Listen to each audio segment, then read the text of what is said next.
हम खुद पाप कर्म करके जब उसका फल भोगते हैं तब हम भगवान को कोसते हैं। जब मुर्गा की टांग खा रहे थे तब भगवान याद नहीं आए? जब शराब की बोतल पी रहे थे तब भगवान याद नहीं आए? जब पराई बहन बेटी की तरफ गंदी दृष्टि कर रहे थे तब भगवान याद नहीं आए? जब घूस ले रहे थे, जब बेईमानी कर रहे थे तब तुम्हें भगवान याद नहीं आए? दूसरे की हिंसा करने में भगवान याद नहीं आए? तो अब उसका जब फल आएगा तो फिर तुम्हें भोगना पड़ेगा। फिर अवश्य में वो भोक्तव्यम कृतम कर्म शुभाशुभम, तुम्हें भोगना पड़ेगा। भगवान आकाश की तरह है निर्मल, उनको वो कभी बहुत दयालु है, वो कभी बहुत दयालु है, कभी किसी का मंगल नहीं। आज तक हमें उदाहरण बता दो एक भी, जिनको मारा उनको वो पद दिया जो बड़े बड़े योगियों के लिए दुर्लभ है, जो बड़ी बड़ी साधना करके भी प्राप्त करना असफलता हाथ लग जाती है, उनको सफल कर दिया। राक्षसों को परम पद प्रदान कर दिया, अपना स्वरूप प्रदान कर दिया। अरे जी, छोटा सा बच्चा था, बच्चा चले गया, भगवान ने पूरा किया। मेरी नौकरी छूट गई, भगवान ने पूरा किया। तो ये कर्म कर्म कर्म कर्म कर्म अवश्य में भोक्तव्य, कर्म का फल भोगना पड़ता है। ये भी हमारे ही है। हाँ, हमारे ही कर्म का फल है। उस बच्चे का कर्म फल, उसके संयोग में हमारा कर्म फल, ये बिल्कुल संयोग। अब आजकल लोग ध्यान नहीं दे, बच्चियों के साथ ऐसा दुर्व्यवहार हो रहा है, गर्भ हत्या करवा रहे हो, भ्रूण हत्या करवा रहे हो। इनका जब फल आएगा तो भगवान को कोसने से तुम बच जाओगे क्या? तुम्हें भोगना पड़ेगा। अवश्य में भोक्तव्यम कृतम कर्म शुभाशुभम। इसलिए डरो, इसको खिलवाड़ समझा जाता है, बहुत बड़ा महापाप है।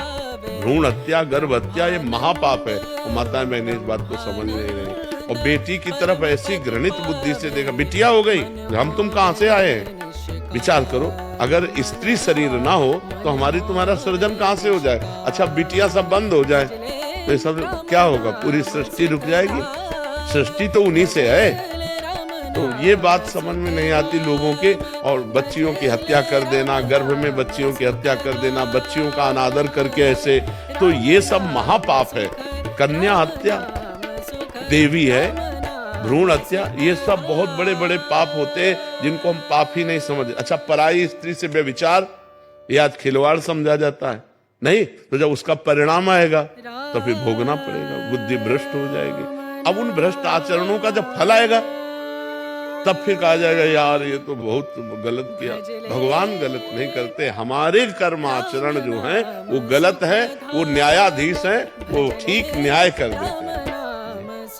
तीन पुत्रियां हैं तो मेरा जीवन ही बदला तब जब मेरी पुत्री। हाँ बिल्कुल ऐसा, बिल्कुल। और हम ये कहते हैं कि पुत्र ना हो और पुत्री हो, आप उसका पालन पोषण करो, तो बुढ़ापा में पुत्र से ज्यादा प्यार पुत्रियां करती हैं।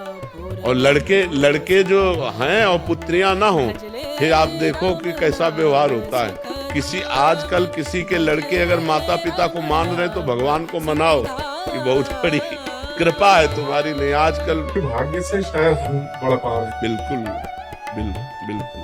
प्रिया जी हिमाचल से, राधे राधे। महाराज जी, माला जपने में और काउंटर से जपने में कोई अंतर है? हम कौन सा जप करना चाहिए? काउंटर और माला से, समय से, अंगुली से, कैसे भी जपो, ये तो बाहरी बात है। मेन बात है अंदर चलना।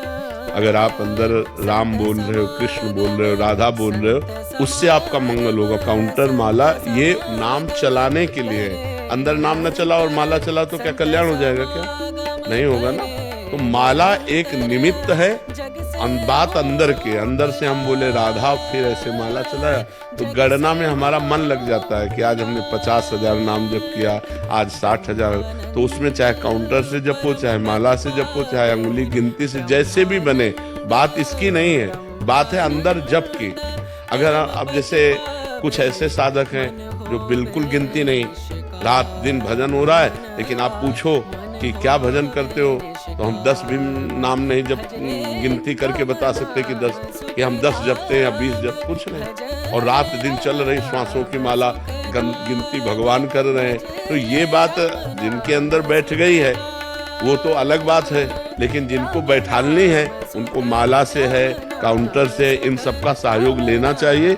इससे भजन में बहुत वृद्धि होती है कि हमने देखा 20,000 नाम जप कर लेते, खुशी होती है ना।